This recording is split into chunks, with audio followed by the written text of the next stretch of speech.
Hello, and welcome to All About Ag, a podcast where we dive deep into the world of agriculture. My name is Sydney, and today I want to share with you a little bit about an article that I read. So, I'm actually subscribed to Dairy Management Inc.'s checkoff emails, and they sent out a 2024 highlight email. And on there, they had an article that was called Sweetness in Dairy Redefined. Now, I'm sure we all remember those little milk cartons that we got in schools. And oftentimes they would only offer like 1%, 2%, or chocolate milk. There was a lot of concern among parents that chocolate milk had too much sugar or was too high in carbohydrates for students, for young children to consume. Now, I know as a kid with that milk option, if I had 1%, 2%, or chocolate milk, I would always be reaching for the chocolate milk as a young elementary schooler. Well, with this concern, the dairy industry took on a new approach to help redefine or find new ways to implement sugar into milk that's healthier and better for our bodies.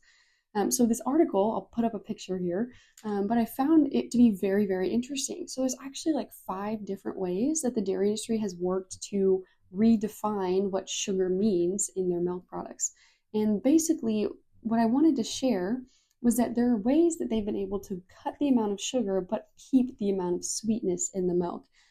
Without getting into the nitty-gritty details, because I recommend that all of you go read this, because there's a lot of really good content in here. Ultimately, within 2024, a lot of technology and innovation has come into play, and the dairy industry has actually been able to reduce the amount of sugar found in milk without losing the sweetness. So there's something really cool that's called lactose hydrolysis. Lactose hydrolysis is what it's called. And it's basically like a lactase treatment.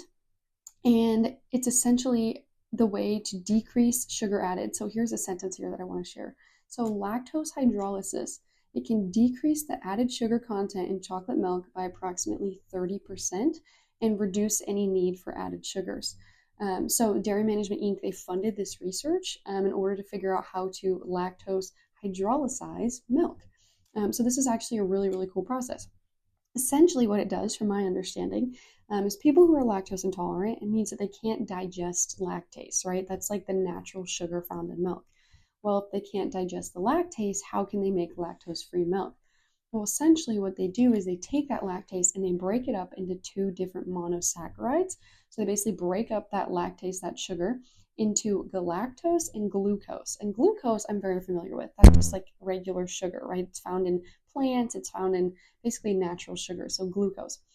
Now by breaking this up, it's actually making the milk 5 times sweeter.